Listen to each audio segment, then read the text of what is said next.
This is... the source of everything.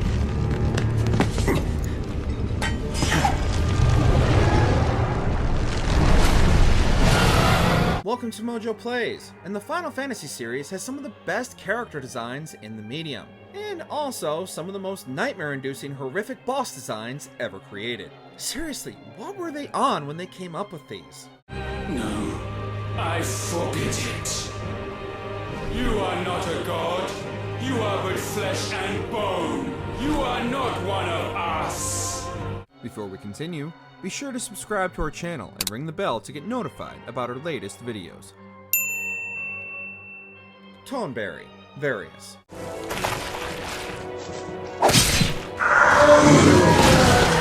Tonberry might just be the most unassuming enemy in all of Final Fantasy, but behind its creepy blank yellow eyes and dark robes lies one of the deadliest creatures in the entire series.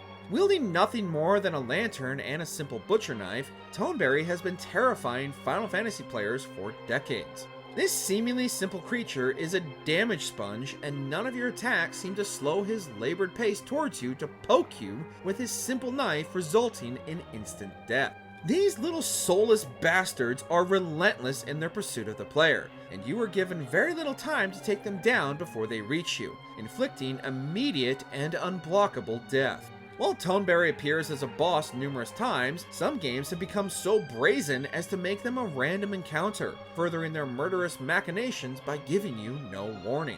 You did it, Cloud! I now dub thee the new king of the Tonberries! Nekron, Final Fantasy IX.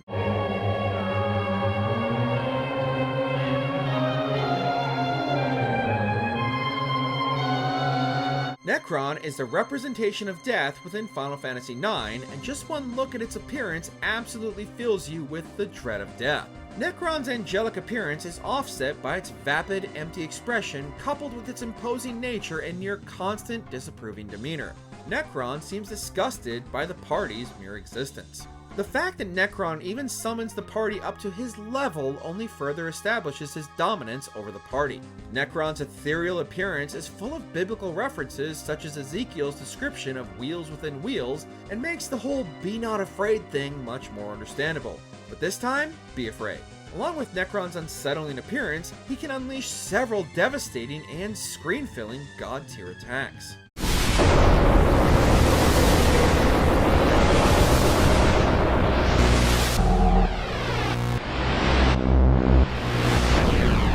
Cloud of Darkness, Final Fantasy III. When traversing a location simply known as the World of Darkness, you expect to run into all manner of horrific, nightmare-inducing creatures. But even with all of that, the Cloud of Darkness still manages to be the most unsettling.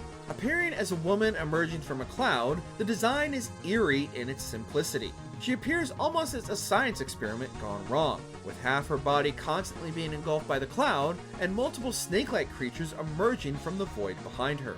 No matter what version of Final Fantasy III you fight her in, her design is so iconic, it hasn't needed any updating in 3 decades.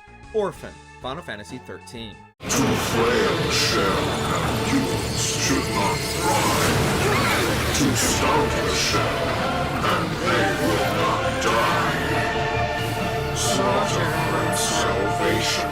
Just when you think things are finally over, something like Orphan rises up as the true final boss and completely destroys your perception of not only the game, but what is possible in its creature design. With features that would make H.R. Geiger proud, the closer you look at the details, the worse it gets. Comprising multiple faces and multiple body parts, Orphan looks as though it emerged from the deepest parts of a cosmic nightmare, combining elements of both heaven and hell in its creation. Full of claws, clockworks, and angelic wings, the design is both reassuring and unsettling depending on which half you're looking at. Thankfully, Orphan's second form isn't as disturbing, but nothing will erase that image from our minds. Our name is Orphan. By our hand, the world shall know redemption. Ultimecia, Final Fantasy VIII. The best villains of the Final Fantasy series are the most unassuming, those who hide their true form until the very end and just traumatize an entire generation of gamers with their transformation. This is absolutely the case with Final Fantasy VIII's Ultimecia, as her ladylike alter ego is dropped in favor of her true time and space bending form. Much like every other final big bad in the Final Fantasy series, Ultimecia has multiple forms, but it's her final stage that is truly the most cosmic body horror. Ascending from the darkness, her face has now been replaced with a void. Wings have exploded from her back, and her arms have been stretched to an unnatural length. The final encounter is not only one we'll never forget, but also one that will haunt us for the rest of our lives. Kefka Palazzo, Final Fantasy VI.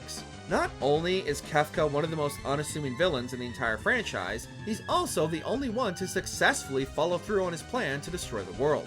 No one suspects the clown, and that worked in Kefka's favor. After successfully destroying everything, Kefka believes himself a god, and as his numerous forms become even more unhinged as the fight goes on, it's anyone's guess as to what his final transformation will bring. However, it's this final form that is by far the most unnerving.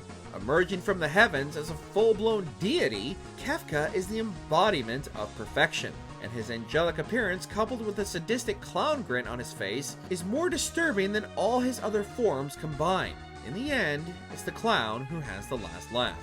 Ultima, Final Fantasy XVI. The incantation primed, but one task remains. To empty the vessel. Ultima acts as the man behind the curtain pulling the strings throughout the events of Final Fantasy XVI. And naturally, anytime he appears on screen, his general appearance and demeanor is enough to make your skin crawl. His cold and callous speech only adds to his overall icky and unappealing nature and aesthetic. His dark, soulless eyes and expressionless face, along with his multi-limbed, not exactly humanoid appearance, is made even more grotesque once he begins his transformations, each adding more limbs and extremities than the last. As his power increases, so do his transformations, growing even more elaborate and extreme as he attempts to defeat Clive, all while becoming more and more unhinged as he battles for his believed superiority over humanity. The world you seek is but a fantasy! The only fantasy here is yours, and we shall be its final witness. Lady Yunalesca, Final Fantasy X. I will free you before you can drown in your sorrow. It is better for you to die in hope than to live in despair. Let me be your liberator. Much like Ultimecia, you would never suspect beneath her beautiful appearance lies the stuff of cosmic eldritch nightmares. Encountered numerous times throughout the journey, Yunalesca always presented herself as cold but still somewhat welcoming. With the end in sight, however, the facade drops and her mask comes off completely. Her first form is nothing too remarkable, while her second stage adds strange tendrils elevating her above the battlefield. Her final form, however, would give Cthulhu pause. At the end of those tendrils is a hideous face wearing Yunalesca's body as a hair accessory. With an enormous snake head complete with an enlarged tongue and eyes, Yunalesca's final form will never let you look at a snake the same way again.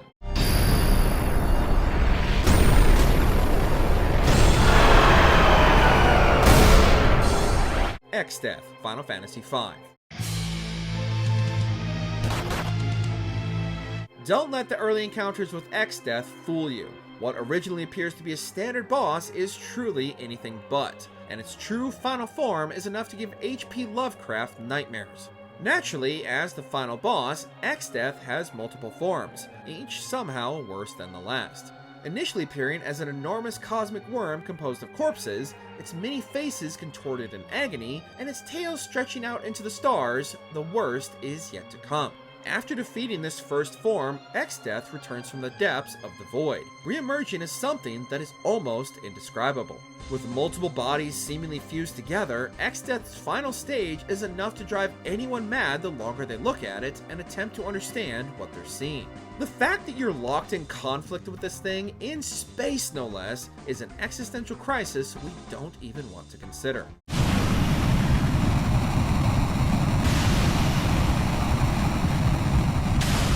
Jenova Dreamweaver, Final Fantasy VII Remake. This is... The source of everything.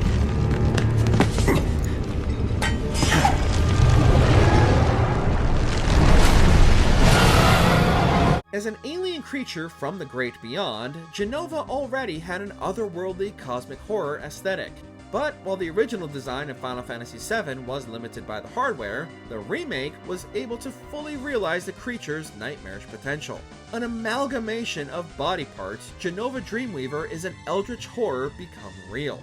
Her monstrous form, complete with tentacles, is horrifying enough. But the arena itself is also alive with the flesh of Jenova and filled with her horrific screams. Reminiscent of John Carpenter's The Thing, the entire encounter is so unsettling, the characters themselves even question if it's real or not. In the end, while we appreciate the visual upgrade, we prefer the old retro Jenova Dreamweaver for being much less horrific.